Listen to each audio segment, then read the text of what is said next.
नमस्ते दोस्तों। तो आज इस वीडियो में बात करते हैं कि क्या ऐसी चीज़ें जो 3 चीज़ें जो मैं करता हूँ जिससे कि मैं इतना यंग दिखता हूँ। ये मैं नहीं बोल रहा हूँ, ये लोग बोलते हैं और मुझे भी लगता है कि लोग ना 30 के बाद 35 के बाद जो मेरे जो साथ वाले हैं, बैच वाले हैं, उनको मैं देखता हूँ तो बहुत ही अच्छा फील होता है। और ये कहीं ना कहीं नॉट ओनली कि स्पिरिचुअल जर्नी में हूँ इसलिए ऐसा दिखता हूँ।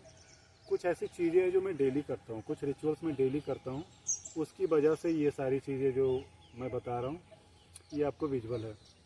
तो ऐसी 3 चीज़ें मैं बताने जा रहा हूँ। तीसरा वाला चीज़ें तो ऐसा है कि उसको अगर आप एक बार प्रैक्टिस कर लिए ना तो ऑटोमेटिकली आप देखेंगे कि आपका सब कुछ रिवर्स एजिंग होने लगेगा, आप यंग दिखेंगे। तो सबसे पहली चीज़ें बात करता हूँ कि आपको सबसे पहली चीज़ें करना है, आपके जितने जॉइंट्स हैं ना शरीर में, लगभग 300 के आसपास जॉइंट होते हैं।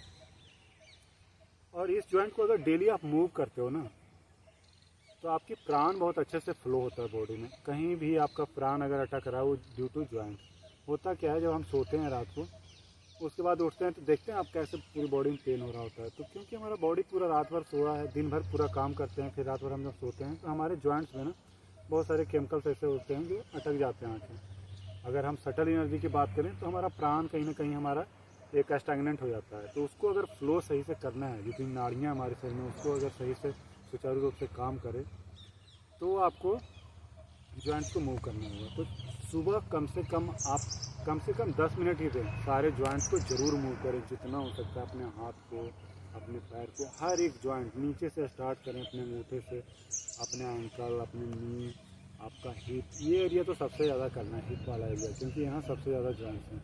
अपना स्पाइन और ये ऊपर सारा यहाँ, तो ये स्पाइन और ऊपर से जितने सारे ये ऊपर वाला ये वाला एरिया है इसको भी मूव करना है। देखेंगे ना कि आपके अंदर एक अलग सी एनर्जी रहेगी अगर डेली थोड़ा सा भी आप मूव करते हो तो पहली चीज़ें तो ये हो गया।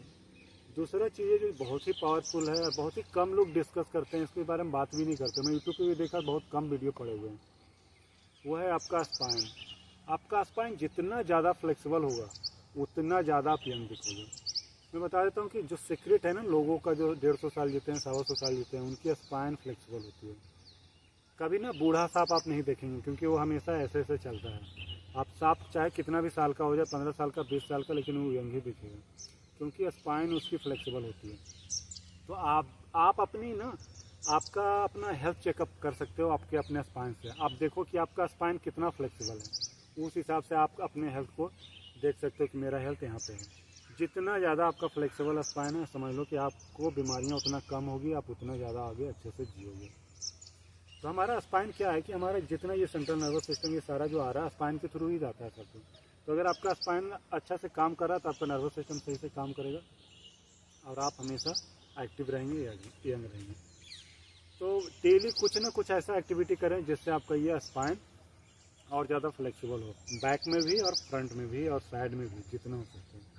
आप देखे होंगे कोई ऐसा बच्चे को करते हुए जिसका पूरा स्पाइन बिल्कुल पीछे चला जाता है, आगे कर लेते हैं, किसी भी तरफ घूम जाता है। तो हमारी कैपेसिटी है, हम कैपेबल हैं करने के लिए, लेकिन ड्यू टू एजिंग क्या होता है ना, हमारा मसल्स हार्ड होते जाता है और कहीं ना कहीं वो हार्डनेस ऐसी आ जाती है फिर हम मूव नहीं कर पाते हैं। फिर लोअर बैक पेन और फिर बहुत सारा बैक पेन, ये सारा बैक पेन से लेके मिडिल और ऊपर यहाँ तक स्पॉन्डिलाइटिस, ये सारा सब कुछ स्टार्ट हो जाता है। तो ये सारा जब स्टार्ट हो रहा है ना बैक में, अगर बैक में कहीं भी पेन स्टार्ट हो रहा है ना, समझ लीजिए कि आपको बहुत जल्दी कुछ ना कुछ एक्शन लेने की जरूरत है, अदरवाइज ये बढ़ेगा, कोई ना कोई बीमारियाँ आपके शरीर में आएगी। तो ये स्पाइन फ्लेक्सिबिलिटी पे ध्यान दीजिए, डेली कुछ ना कुछ ऐसा करो जिससे कि आपका स्पाइन मूव हो। तीसरी चीज़ें जो बहुत ही पावरफुल है, और ये चीज़ें एक बार कर लिए ना तो ये आपके पूरी लाइफ के लिए सही रहेगा, ऑटोमेटिकली आपका सिस्टम सही रहेगा। वो है आप कैसे ब्रीदिंग करते हो। ज़्यादातर लोग ब्रीदिंग करते हैं अपने छाती से। आप बोलेंगे छाती से तो करना चाहिए, छाती से करना चाहिए। हमारा ब्रीदिंग कैसे काम करता है, जब हम रिलैक्स होते हैं, बिल्कुल नॉर्मल होते हैं, जैसे अभी मैं बैठा हूँ, तो हमारा पेट से हमारा ब्रीदिंग होता है, एब्डोमिनल ब्रीदिंग इसको बोलते हैं। हमारा जो यहाँ पे ये जो हमारा 3 लोब में बटा हुआ होता है, एक तरफ का 3 लोब में होता है, एक तरफ का 2 लोब में बटा होता है हमारा लंग्स। तो जब हम सांस लेते हैं ना तो यहाँ पे एक सेपरेटर होता है। तो सेपरेटर क्या करता है, वो सारे हमारे पेट के जो मसल्स हैं ना उसको दबाता है अगर हम पेट से सांस लेते हैं तो। लेकिन इवेंचुअली क्या होता है, हम भाग रहे हैं, दौड़ रहे हैं, अफरा तफरी में टेंशन है, तो हम क्या होता है, हम छाती से सांस लेने लगते हैं। नॉर्मल स्टेट की बात कर रहे हैं, और इसी प्रोसेस को हम कंटिन्यू रखते हैं, और क्या होता है, धीरे धीरे हम छाती से ही सांस लेते हैं। हमारा पूरा ये जो हमारा लंग्स है वो नीचे जाता ही नहीं। तो जब हम छाती से सांस लेते हैं तो उससे हमारा क्या होता है, दो तरह का नर्वस सिस्टम होता है, पैरासिम्पैथेटिक और सिंपैथेटिक नर्वस सिस्टम। मैं ऑटोमेटिक नर्वस सिस्टम की बात कर रहा हूँ। तो इससे हमारा क्या होता है, छाती से हमारा जो सिंपैथेटिक नर्वस सिस्टम है वो ज़्यादा ऑन हो जाता है, और हमारे अंदर ना स्ट्रेस, टेंशन ये सब बढ़ता है। लेकिन अगर पेट से आप सांस लेते हो, ये पूरा अंदर नीचे जा रहा है, तो पैरासिम्पैथेटिक नर्वस सिस्टम को एक्टिवेट करता है, जिससे कि आपका बैलेंस रहेगा। सारी चीज़ें जो भी आपका स्ट्रेस आपकी लाइफ में आ रहा है, आपकी बॉडी में जितना स्ट्रेस है उसको कम करता है अगर आप पेट से सांस लेते हो तो आप जब एक्सरसाइज करते हो, कुछ भी भाग दौड़ कर जिसमें बहुत ज़्यादा हमें कैलोरी की जरूरत पड़ती है, एनर्जी की जरूरत पड़ती है, तो उसमें क्या करना है, उसमें क्या होता है, ऑटोमेटिकली सांस छाती से आएगा। बहुत ज़्यादा अगर जरूरत है तो कंधे से भी आता है ना। तो ये तीनों लोब हमारा काम करता है। तो हमारा सांस लेने का 3 तरीका है, पेट से, छाती से और ये कंधे से। तो अगर तीनों से आप लेते हो तो इसको योगिक ब्रीदिंग बोलते हैं, जो कि बहुत पावरफुल होता है। तो थोड़ा देर आप डेली प्रैक्टिस करो पेट से सांस लेने के लिए, और वो भी लंबा, जितना डीप हो ना उतना अच्छा है। डीप एंड स्लो प्रैक्टिस लेने की कोशिश करो। तो आप इंटेंशनली 10 से 15 मिनट डेली सुबह शाम पेट से सांस लो, लेट जाओ शवासन में, और पेट पे कुछ ऐसा एक तकिया रख लो या हाथ रख लो, और देखो कि पेट से आप सांस ले रहे हो कि नहीं। इंटेंशनली 10 से 15 मिनट प्रैक्टिस करेंगे तो धीरे धीरे आपका नर्वस सिस्टम ऐसे हैबिचुअल हो जाएगा पेट से सांस लेने के लिए। अभी आप चेक कर सकते हो आप कहाँ से सांस ले रहे हो, तो आप पेट पे हाथ रखो और देखो आप पेट का आपका बाहर अंदर हो रहा है क्या। जब आप सांस ले रहे हैं तो बाहर आ रहा है क्या, अंदर जा रहा है जब सांस छोड़ रहे हैं तो। और नहीं तो आप यहाँ पे हाथ रखो और यहाँ पे फील कर सकते हो आपका छाती फैलेगा, ये जो रीब केज है ना ये फैलेगा। अगर छाती से सांस लेंगे तो ये फैलेगा, अगर पेट पे हाथ रखें तो पेट से फैलेगा।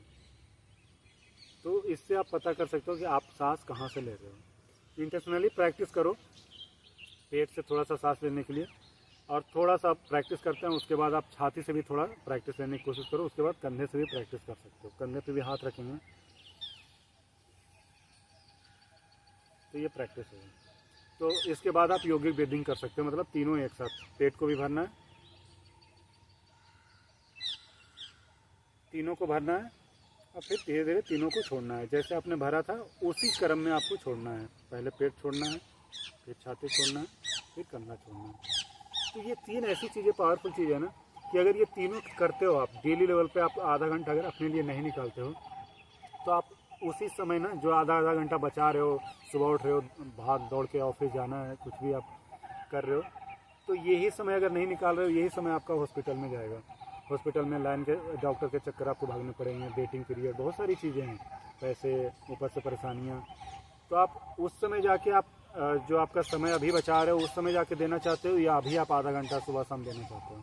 अगर अभी आप आधा घंटा देते हो तो आपका एज भी अच्छा आगे बढ़ेगा, आप हेल्दी रहोगे, आप अपना समय फैमिली को, जो भी आप करते हो बिजनेस वगैरह, उसमें और ज़्यादा अच्छा लगेगा। तो योगा से आप सारी बीमारियां ठीक कर सकते हो। योग मतलब लोगों को लगता है ना कि केवल आसन होता है, योग मतलब आसन नहीं, yoga is a way of living, कैसे आप जीते हो, आपका पूरा लाइफ ट्रांसफॉर्म हो सकता है योगा से। तो इस वीडियो में हम इतना ही बात करते हैं। अगर आपको लगे कि आपको कुछ जानना है, आपको कोई बीमारी है जिसके बारे में वीडियो बनाऊं, उसके बारे में कुछ बताऊं, तो आप मुझे कमेंट करके बता सकते हो, मैं उस पर ज़रूर वीडियो बनाऊंगा। और वीडियो को ज़रूर शेयर करें, लाइक करें, मैं धीरे धीरे और ऐसे वीडियो लेके आऊँगा। थैंक यू, नमस्ते, हरिओम।